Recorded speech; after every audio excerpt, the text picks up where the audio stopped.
Hi, I've been waiting. I'm Stitchmouth, and I tell scary stories. The suburbs look safe.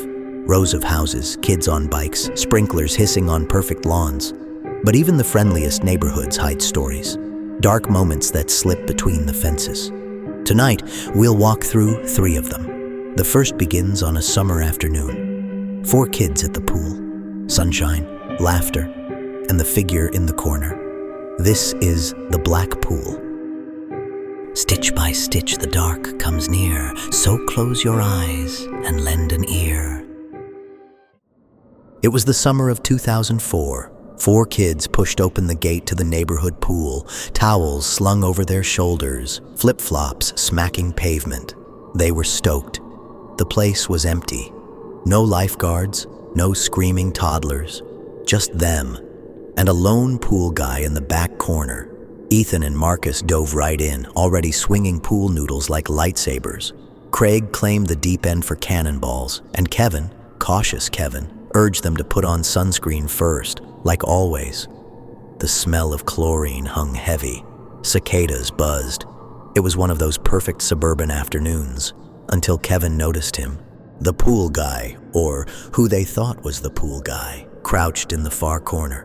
Not working, just staring, muttering something low and guttural in a language none of them recognized.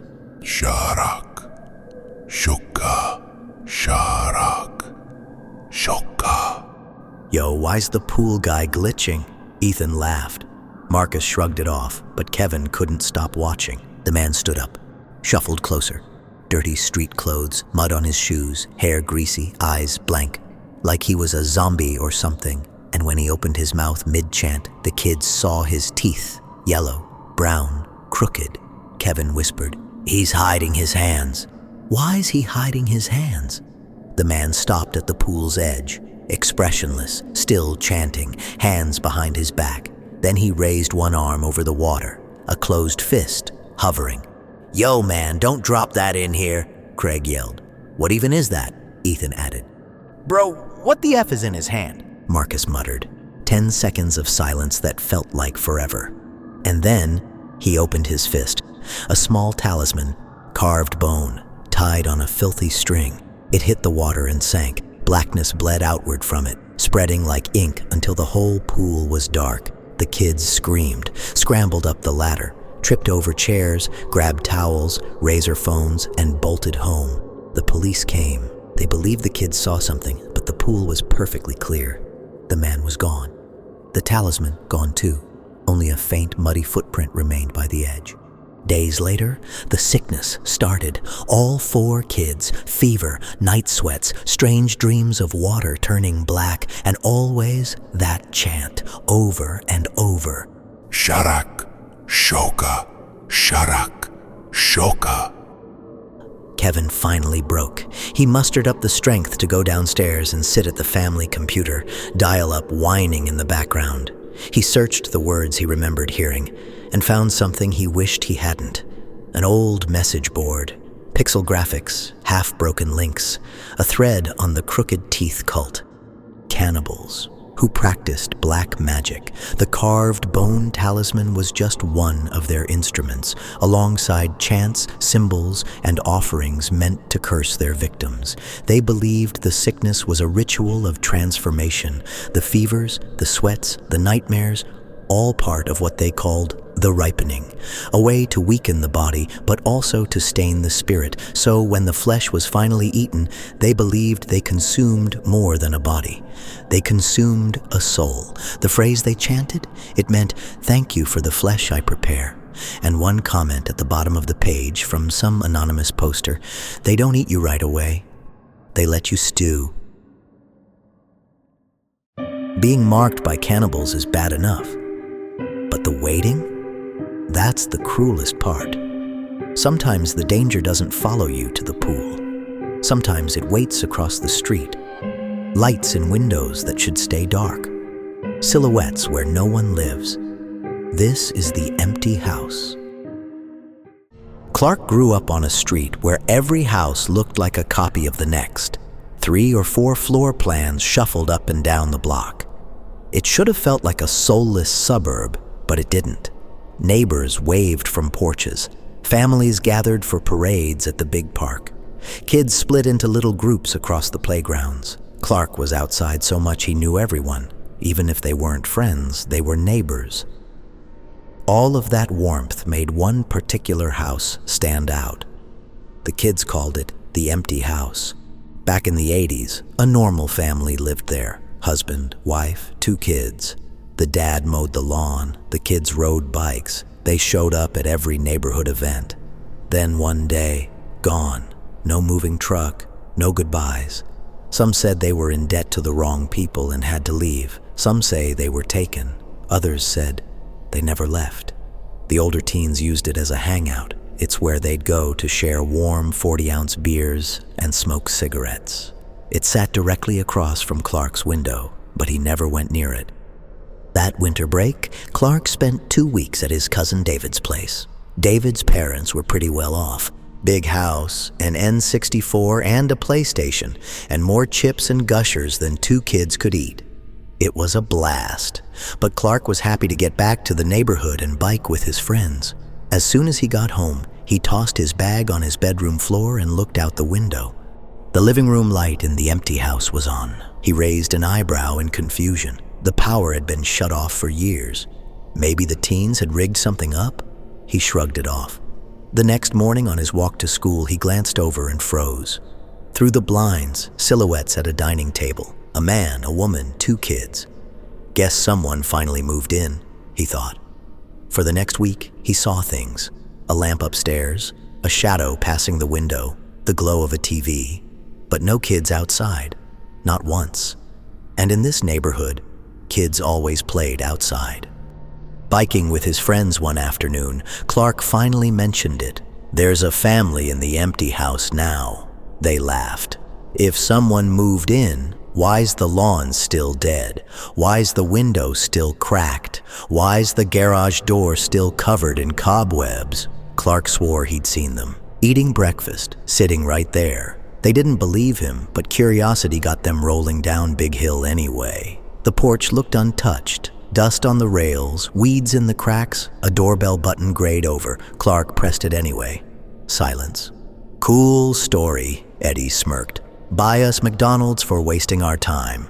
Clark and the crew pedaled the long ride there and back, out of breath, lighter in the wallet but heavier from the McNuggies. By the time he got home, he dropped straight into bed. Around 2 in the morning, a scream yanked him out of sleep. It came from outside. He stumbled to the window for a look. Every window in the empty house glowed, and in each one, a silhouette, 4 figures, all staring at him. He ducked down, heart pounding. What the heck? Were they staring at me? He counted to 20 and looked again. Darkness. The lights were all turned off, no silhouettes. He tried to calm down until he heard footsteps crossing his yard, onto his porch. A knock, 3 dull thuds. His dad shuffled down the hall, scratching his head, and opened the door. Empty porch, empty street. "Darn ding-dong ditchers," he muttered. Clark's voice shook. It was the empty house. They were staring at me. "It's the teens, Clark," his dad said. "Forget it and go to bed." So Clark laid awake until dawn, too scared to close his eyes. The next day he told his friends everything. The lights, the silhouettes, the knock. They just laughed it off. "Fine," Eddie said. "One last test then." They rode down to the house. Porch empty. Garage door even dustier. "Yeah, I don't think anybody's here." But Eddie wasn't done. He led them to the side garage door. The lock was rusted. Eddie grinned and then pulled a pin from his pocket. Clark's stomach twisted when he realized they were really about to go inside. He was scared, but curious. The lock clicked, and they carefully stepped inside. Cold air, dusty and smelly. The garage was almost bare, except for a mound in the middle of the floor, a stack of something under a heavy canvas sheet. They stepped closer.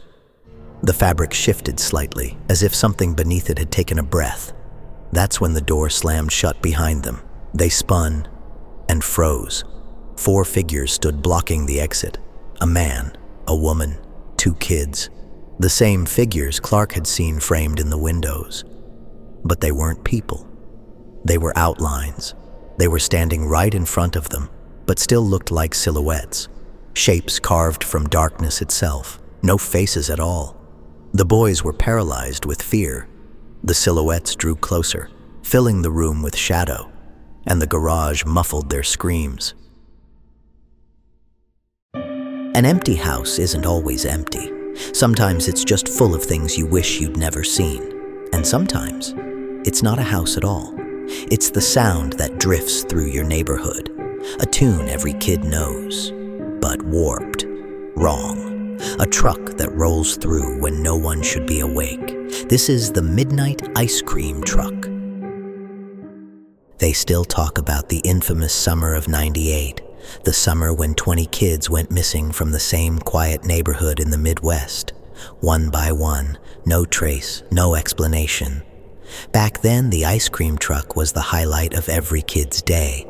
That cheerful jingle rolling down the block, pulling kids from their houses with crumpled dollar bills. They sold those goofy Ninja Turtle and Sonic popsicles with gumball eyes, those pink strawberry shortcakes everyone fought over, and even little bags of hot Cheetos. It was the sound of summer, and the driver, a familiar face. Sure, he'd had a troubled past, maybe even some time behind bars, but he'd cleaned up, built a business, and became a trusted figure in the neighborhood. At first, everything was normal, until one day a child was reported missing. Then another, and another. That's when parents started whispering. They'd heard the ice cream truck in the middle of the night, not the cheerful jingle everyone knew, but a warped, slowed-down version of it, bent and twisted like the music itself was sick. The police questioned the driver. He swore he never ran at night, only in the afternoons when the sun was at its hottest. They found no evidence, cleared his name, but kids kept vanishing, and the warped jingle kept playing at midnight. The neighborhood changed. Parents no longer let their kids roam the streets. They barred them from running out when the truck came, and doors that once stayed unlocked all day now stayed bolted shut even in the daylight. The police stood by their investigation, but the parents didn't believe it. They turned on the driver, screamed at him, threatened him, blamed him for every missing child. He pleaded his case, swore he was just as angry as they were, but no one listened. They drove him out. His truck never returned in the daytime, and still the jingle played at midnight. One father, hot-tempered, grieving, decided he couldn't wait anymore. He gathered a small group of neighbors, men who'd lost children too. They armed themselves with baseball bats and golf clubs, their knuckles white, their eyes fixed on the end of the street. And they waited. The warped jingle came drifting through the night. Faint at first, then louder, echoing off the houses like it was circling them. The truck turned the corner, creeping slow, headlights glowing dull yellow. The music crawling through every window. The men ambushed it, smashed the windshield, shattered the side glass. Bats rang against metal, sparks flying. But through it all, the music played on, skipping, dragging, never breaking pace. They went to drag the driver out, but the seat was empty. The truck was steering itself. One man climbed into the cab to kill the engine. The others pulled open the back doors. That was their mistake. What they saw, no one knows, because none of them were ever seen again. No clues, no leads, just a town swallowed in silence. And yet, the story never ended. Ask anyone who lived there. They'll tell you the same thing. On certain nights when the streets are quiet, you can still hear it. That warped ice cream truck jingle drifting through the dark. Sometimes, the danger isn't a person at all. It's the ghost of something evil that just happens to love ice cream, safe streets, familiar faces. That's the promise of the suburbs, but promises break. So the next time you hear something weird outside, ask yourself, is it just the neighborhood, or is it something else? I'm Stitchmouth, and I'll be waiting.